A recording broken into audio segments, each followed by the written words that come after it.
The Earth is a magical world where nature, as queen and capricious, shapes its various creations. African deserts of curious figures,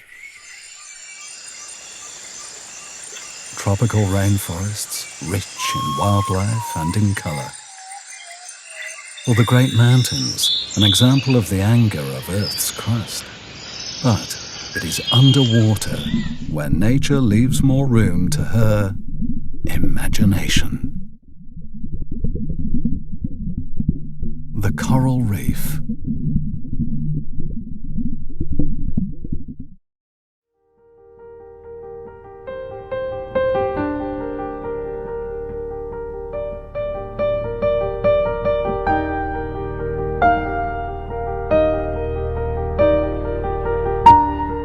As if it were a painter, an artist sketching his watercolor, coral reef draws its silhouette and grows fathomless to reveal itself as a fascinating universe under the sea.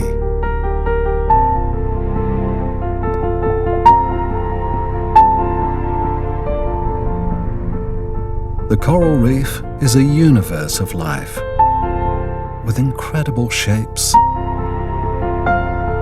endless textures, and of course, bright colors.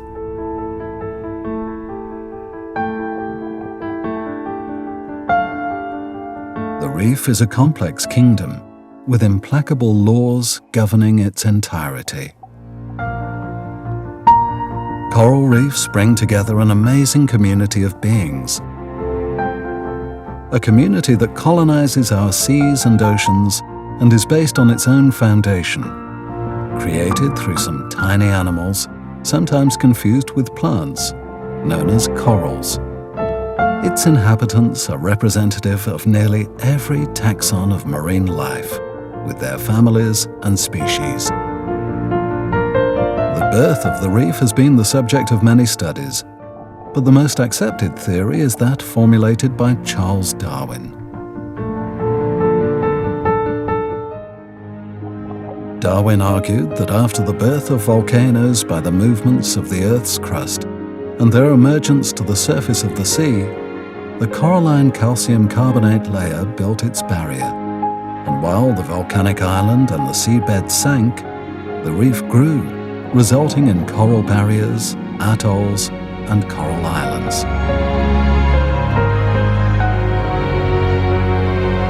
The reef is all about life. Its realm is a refuge for beings with amazing features. Anemones are great colonizers of the reef. This invertebrate animal, often confused with coral, is home to one of the most sought-after fish, the anemone fish, or clownfish. Colors, fast movements. Anemone fishes choose anemones as their home, and as a way of defense from their potential predators.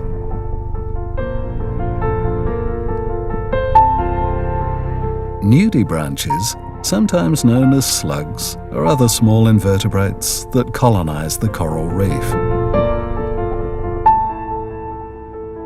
This small gastropod surprises by the variety of suborders that encompass a large variety of different individuals, with no less colors.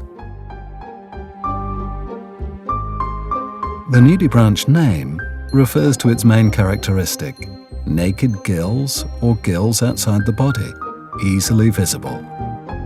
Within this order we also find other species of slugs which do not have this feature. Wart slugs, very common in the reef. Nudibranches are voracious carnivores that feed on other invertebrates, including their eggs, using their abrasive tongue. Coral colonies, which might seem like a single organism, in fact are composed of thousands of multicellular creatures called polyps.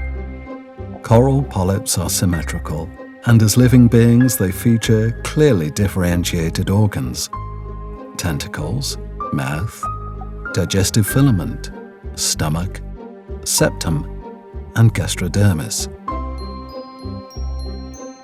Polyps are the producers of calcium carbonate, which forms the foundation of coral growth and shapes the different species of corals. Hard coral colonies expand and grow slowly. Their structures can develop into different morphologies or growth forms. These growth forms are generally referred to as branching, columnar, encrusting, massive, laminar, foliaceous, and free-living. Scientists today use these growth forms to describe the expansion of different species of coral. Not all corals can help the growth of the reef. Soft corals, called alcyonarians, do not generate calcium carbonate and therefore lack a skeleton and do not contribute to the construction of the reef.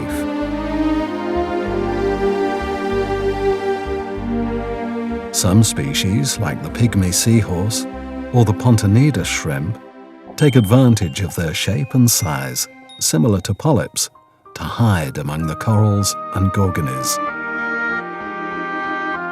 Every inhabitant of the reef seeks its own defense system against predators. Some, like these tiny crabs, hide between seaweed and gorgonies using their shape and color.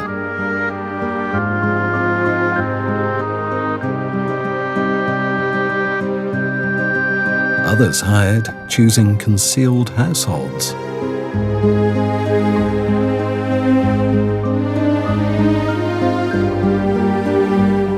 Decorator crabs simply disguise, covering themselves with seaweed to go totally unnoticed.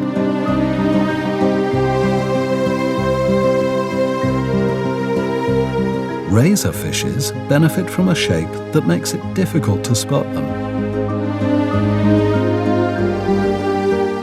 And catfishes form groups to create confusion.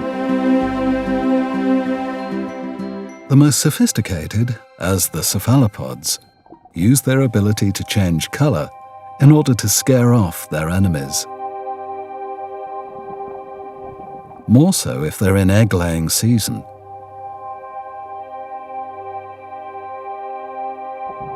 Predators are always watching.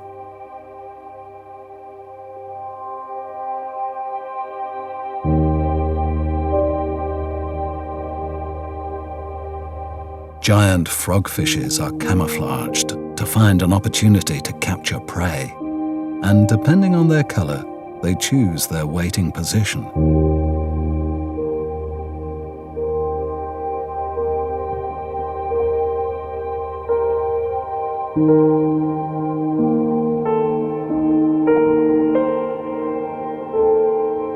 At the same time, great hunters as carangids and sea snakes roam the reef, aware of their own speed. There are several types of coral reef. The coral reef in the continental coast, characterized by their large drop-offs.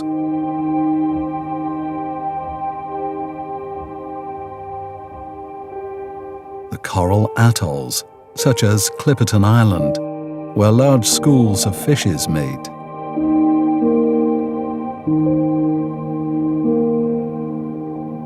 Mankind, too, often inadvertently and in demonstration of its worst feature, war, has created artificial reefs where corals settle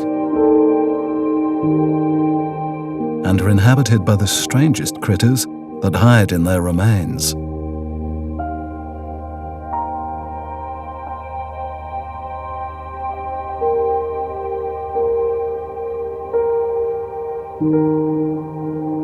The coral reef is a source of life. Turtles feed on the coral, eating the polyps with their strong mouth. Others use their tentacles to capture food from the water.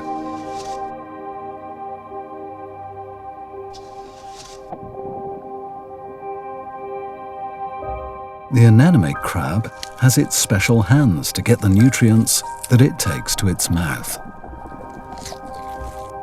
It is very territorial and defends its position vigorously.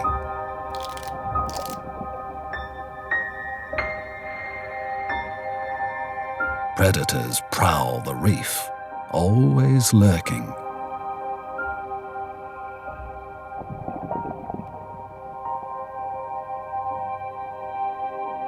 And the great navigators, as the mantabeirostris, do not miss the appointment to feast on nutrients from the reef. This leviathan uses its cephalic lobes to bring water into his mouth and get its food.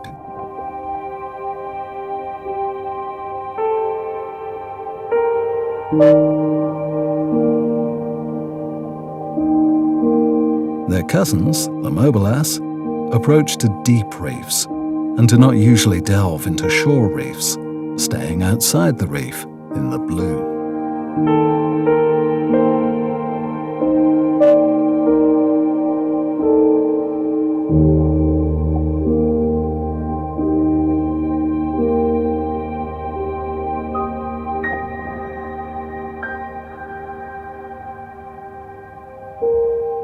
The blue shark, elegant, is not a common visitor of the reef.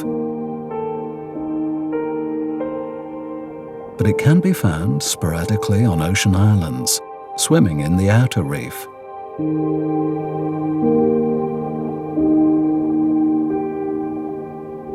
Bottlenose dolphins are common visitors of the reef, where they snoop, play, and eat.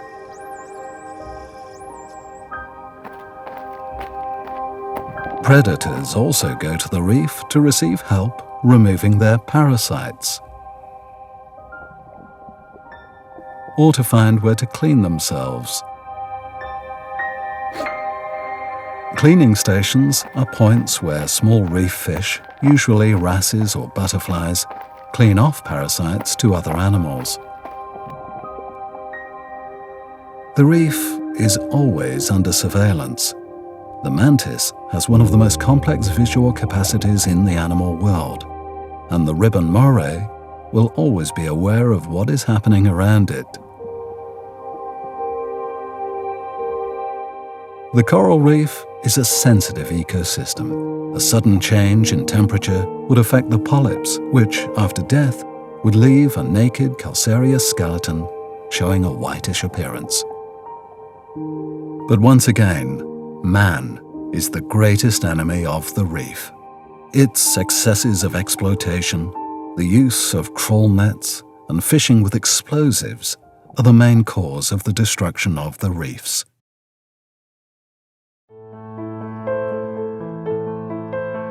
The coral reef is life. Home to 25% of the fauna in the oceans. Their existence and conservation are essential to marine life, and therefore to that of the Earth in general. Its disappearance would have catastrophic consequences. It is imperative to protect it, and it is essential to fight for its preservation.